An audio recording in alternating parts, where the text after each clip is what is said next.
Falei pra vocês que eu ia mostrar pra vocês de que era feito esse famoso peixe que o pessoal tanto cobiça, viu, gente? Aí, ó. Olha de que foi feito esse peixe, olha. Presta atenção que eu vou chegar bem pertinho e vocês vão tentar entender. Que essa pessoa que fez essa obra-prima, gente, vou falar pra você, viu? Ele soube trabalhar. Olha, olha a boca do peixe. A boca do peixe é vergalhão. Com alguma coisa aqui que eu não conheço, né?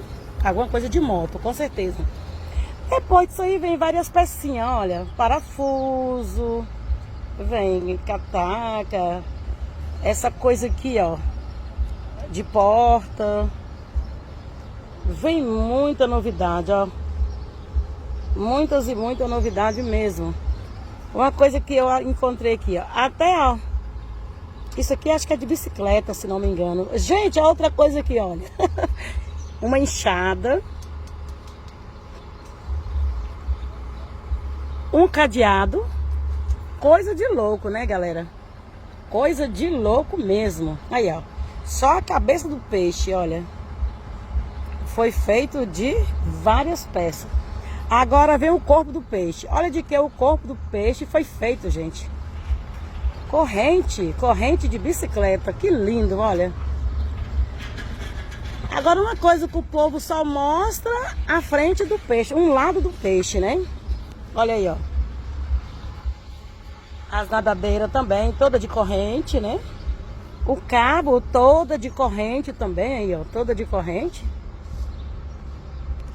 Foi toda colada, sei lá, com...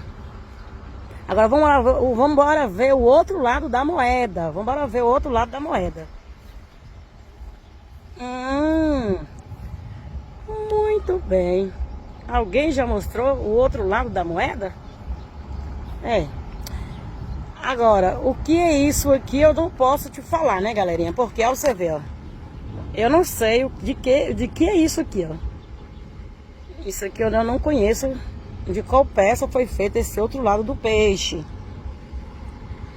Agora, desse outro lado é a mesma coisa aí, ó. Enxada. Só não tô vendo cadeado, né? Aqui, ó. Peça de porta. Isso aqui parece um disco de arado, olha. Um disco de arado.